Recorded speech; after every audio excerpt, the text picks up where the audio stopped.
വാഹനം ഓടിക്കുന്നവരുടെ പ്രത്യേക ശ്രദ്ധയ്ക്കാണ്. ഒരു 2 വർഷത്തിന് ശേഷമാണ് ഞാൻ നമ്മുടെ നാഷണൽ ഹൈവേ കൂടി യാത്ര ചെയ്യുന്നത്. അതായത് ഒരു 2-3 മാസം കൂടുമ്പോൾ തിരുവനന്തപുരം മുതൽ കാസർഗോഡ് വരെ റോഡ് മാർഗം സഞ്ചരിക്കുന്ന ഒരു വ്യക്തിയാണ്. അപ്പോൾ തിരുവനന്തപുരത്തു നിന്നും എറണാകുളം എത്തിക്കഴിഞ്ഞാൽ, ഞാനിപ്പോൾ എറണാകുളത്തു നിന്ന് കാസർഗോഡ് വരെ പോകുന്ന കാര്യമാണ് പറയുന്നത്.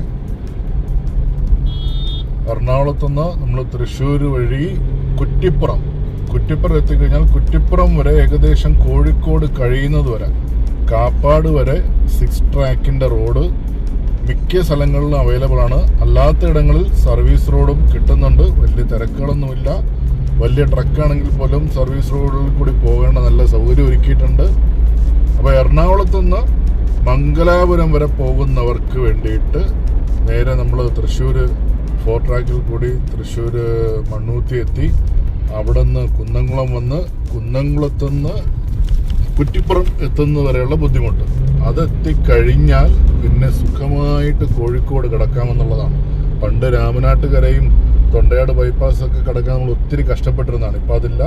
മിക്കയിടങ്ങളിലും പണി നടക്കുന്നുണ്ടെങ്കിലും 6 ട്രാക്കിൻ്റെ റോഡ് ഓപ്പൺ ചെയ്തിട്ടുണ്ട്. ഒരിടത്തും ടോളില്ല എന്നുള്ളതാണ്. അത് കഴിഞ്ഞ് നമ്മൾ കണ്ണൂർ കുഞ്ഞിപ്പള്ളി കഴിഞ്ഞാൽ മാഹി, ഏകദേശം മാഹിയും കടന്ന് തലശ്ശേരിയും കടന്ന് നമുക്ക് ഏകദേശം താഴെ ചൊവ്വ വരെ എത്താൻ കഴിയും. അത് കഴിഞ്ഞ് കണ്ണൂർ വളപട്ടണത്തുനിന്ന് പയ്യന്നൂർ വരെയുള്ള നല്ല റോഡുണ്ട്. അത് കഴിഞ്ഞ് കാസർഗോഡ് കാഞ്ഞങ്ങാട് എത്തിയാൽ ബൈപ്പാസ് വഴി കാസർഗോഡ് എത്തി കാസർഗോഡ് നിന്ന് മംഗലാപുരം വരെ സുഖമായിട്ട് ഇപ്പോൾ യാത്ര ചെയ്യാം.